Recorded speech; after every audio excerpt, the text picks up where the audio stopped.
या देवी सर्वभूतेषु स्कंदमातारूपेण संस्थिता नमस्तस्यै नमस्तस्यै नमस्तस्यै नमो नमः। नमस्कार, मैं साधना पांडे मार्गदर्शन पे आपका स्वागत करती हूँ। दोस्तों, कल की नवरात्रि में माँ स्कंद माता की पूजा होगी। इस वीडियो में आप जानेंगे कि माता के स्वरूप का रहस्य क्या है, माता को कौन सा भोग लगाना चाहिए, किस रंग के वस्त्र धारण कर माता की पूजा करनी चाहिए, कौन सा मंत्र जपना चाहिए। नवरात्रि में माँ आदि शक्ति के 9 रूपों का अलग अलग पूजन किया जाता है। हर दिन शक्ति के अलग अलग रूप की पूजा होती है। नवरात्रि में 9 दिनों में 9 माता दुर्गा के सभी अवतारों की पूजा करने से जीवन में आने वाली परेशानियां दूर होती हैं और सुख, समृद्धि और यश की प्राप्ति होती है। वहीं ज्योतिष शास्त्र के अनुसार जिन लोगों की कुंडली में बृहस्पति ग्रह कमजोर है, तो इस दिन स्कंद माता की पूजा से बृहस्पति ग्रह जो है वह मजबूत हो जाता है। दोस्तों, एक चीज बता दूं कि बृहस्पति ग्रह जो है वह उच्च के होते हैं, तो उच्च शिक्षा, उच्च पद और मान सम्मान जो है व्यक्ति को प्राप्त होता है, क्योंकि इन सब के कारक जो है वह बृहस्पति देव माने गए। ये ज्ञान के देवता भी कहे जाते हैं। अब 5वें नवरात्रि में माँ स्कंद माता शेर पर सवार होकर के आती हैं। स्कंद माता की पूजा करने से मनोकामनाएं पूर्ण होती हैं और इस मृत्यु लोक में परम शांति का अनुभव होकर के माता जो है व्यक्ति को मोक्ष की प्राप्ति करवाती हैं। और दोस्तों, एक चीज का बहुत बड़ा विधान है कि जिन लोगों के संतान नहीं है, ध्यान दीजिएगा, जिनके संतान नहीं है वो माता के इस 5वें स्वरूप की 5वें नवरात्रि में पूजा करता है, तो माँ उसे सौभाग्यशाली संतान की प्राप्ति कराती हैं।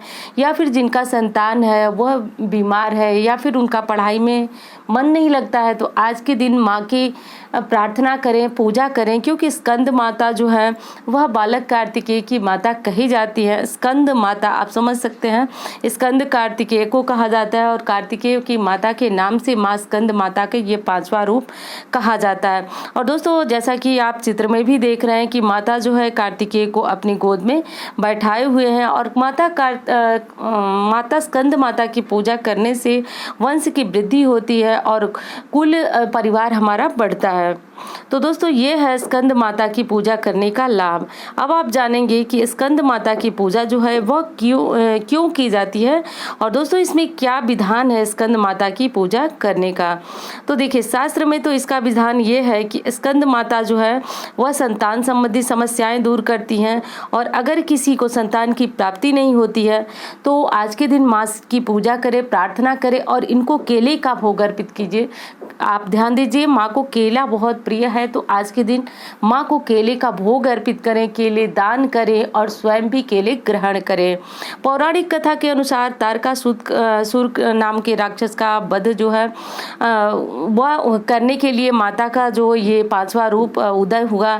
तो तारकासुर नाम के एक राक्षस था जिसको ब्रह्मा जी से जो वरदान प्राप्त कर लिया था उन्हें प्रसन्न करने के लिए, और कठोर तप से ब्रह्मा जी प्रसन्न भी हो गए और उसके सामने प्रकट हुए। ब्रह्मा जी उससे वरदान मांगने को कहा। वरदान के रूप में तारकासुर ने अमर करने को कहा।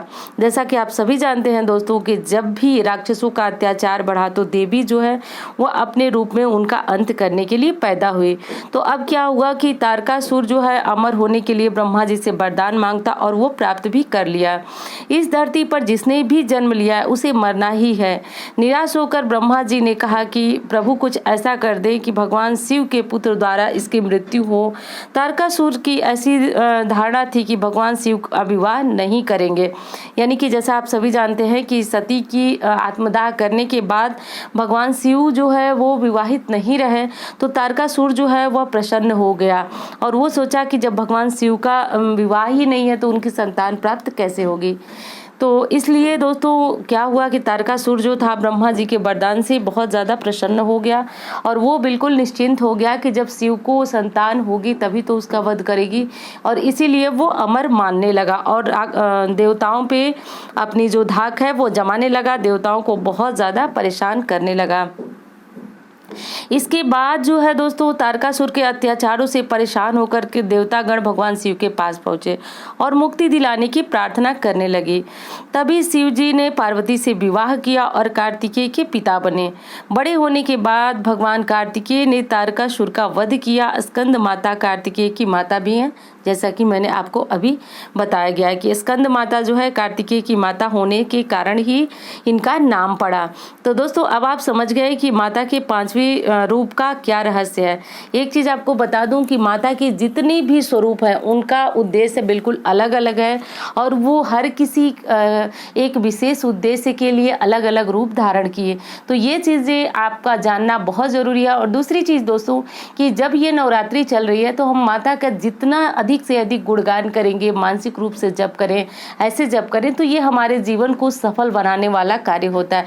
सिर्फ 10 मिनट 20 मिनट या 1 घंटे आप जो पूजा कर लेते हैं तो वही काफी नहीं है। अगर आप चाहते हैं कि जीवन में सच्चा अनुभव प्राप्त हो तो आप अधिक से अधिक समय तक माता का गुणगान करें, उनकी चर्चा सुने, इससे आपका जीवन जो है वह धन्य होता है। दोस्तों, माता का मंत्र जो है ओम स्कंद माता देव्ये नमः, इस मंत्र से माता स्कंद माता को आप प्रसन्न कर सकते हैं। और नहीं, अगर आप ये मंत्र जपना चाहते हैं तो जो मंत्र आप नवरात्रि के प्रथम दिन से जपते आए हैं वही मंत्र आप जपें, कोई समस्या नहीं है। और माता को कौन से रंग का वस्त्र पहन करके आपको पूजन करना चाहिए, या माँ को आज के दिन अगर आप वस्त्र अर्पित करना चाहते हैं तो कौन से रंग का वस्त्र अर्पित करें। तो माता का जो प्रिय रंग है, उनको जो इस स्वरूप में सबसे ज़्यादा प्रिय रंग है वह है सफ़ेद। तो अगर आप सफ़ेद पहनने में संभव हो तो पहने, नहीं तो हल्का पीला या फिर क्रीम कलर का कपड़ा पहन करके आज के दिन आप माता की पूजा करें। माँ को जो केला भोग लगाएंगी, भोग लगाने के बाद अगर आपके संतान की बुद्धि जो है वह थोड़ी बहुत ज़्यादा तीव्र नहीं, यानी कि अगर आप चाहते हैं कि आपका बच्चा पढ़ाई में कमज़ोर हो, वो आगे निकल जाए, संतान की उन्नति हो, तो आप माँ को 5 केले का भोग लगाएं और अपने परिवार में भी केले बांटे, दान भी करें और अपनी संतान को आज के दिन केला ज़रूर खिलाएं। इससे संतान की बुद्धि जो होती है वह तीक्ष्ण होती है, कुशाग्र होती है। तो आज के दिन पूजा कर, अगर आपकी संतान नहीं है तो माँ से प्रार्थना करें कि वो आपकी गोद हरी कर दें। और दोस्तों, कर भी देती हैं, क्योंकि माँ के स्वरूप का इतना अधिक प्रताप है कि ये जो है वह जिनके पुत्र नहीं है उनको पुत्रवती होने का वरदान भी देती हैं। बस आपको मन से कामना करने की आवश्यकता है। तो दोस्तों, इस प्रकार करके आप माता के 5वें स्वरूप स्कंद माता की आराधना करें। ये बिल्कुल आवश्यक नहीं है कि अगर आपकी संतान है और वो आपका कहना मानती है तो आपको प्रार्थना करने की आवश्यकता नहीं है। दोस्तों, संतान है तो आप उसकी उन्नति की कामना करें और माँ से प्रार्थना करें कि आपका बेटा या फिर बेटी जो भी है वो तरक्की करे, आपके मन अनुकूल चले, आपकी कदर करे, आपके अनुसार, आपके कहे अनुसार, आपके जो विचार हैं उनसे बच्चे का मेल करे विचार। बस यही सारी कामनाएं करें आप माँ से कि आपकी संतान, आपकी कुल की उन्नति हो, परिवार की उन्नति हो। और माता स्कंद माता के रूप का आज के दिन आप पूजन विधिवत करें, माँ से आशीर्वाद प्रदान मांगें और माँ आशीर्वाद प्रदान भी करती हैं। बस जो है आपको सच्चे मन से, सच्चे दिल से माँ की आराधना करने की आवश्यकता है। तो दोस्तों, बाकी आराधना विधि तो उसी तरह है कि आपको भोग लगाना है, प्रतिदिन जिस प्रकार पूजा करते हैं, यानी कि सूर्यदेव को जल देना है, तुलसी माँ की पूजा करनी है, और फिर आपको जो घर के मंदिर में जिस प्रकार पूजा करते हैं कीजिए, फिर कलश का कीजिए, माता की पूजा कीजिए, केले का भोग लगाइए, माँ को घी का दीपक जलाइए, इत्र लगाइए, माँ को अगर फूल मिल सके तो उसकी माला ज़रूर पहनाइए। ये सारे कार्य आप कीजिए। नवरात्रि में माँ की कृपा जो है वह बरसेगी ही बरसेगी। बस आप सच्चे दिल से माँ से अपनी कामना करते रहिए, प्रार्थना ज़रूर करिए। एक बार मैं फिर कहूँगी कि जो भी तकलीफ़ें हैं या फिर माँ ने अगर आपको बहुत अधिक दे दिया है, आपकी इच्छा से भी अधिक, तो माँ को धन्यवाद जरूर दें। इस प्रकार करके आप अपने नवरात्र की जो है पूजा पाठ शुरू करें, या फिर शुरू कर चुके हैं तो माँ से प्रार्थना करना न भूलें। उम्मीद करती हूँ जानकारी आपको बहुत पसंद आएगी। मिलती हूँ उसी तरह की वीडियो के साथ। धन्यवाद।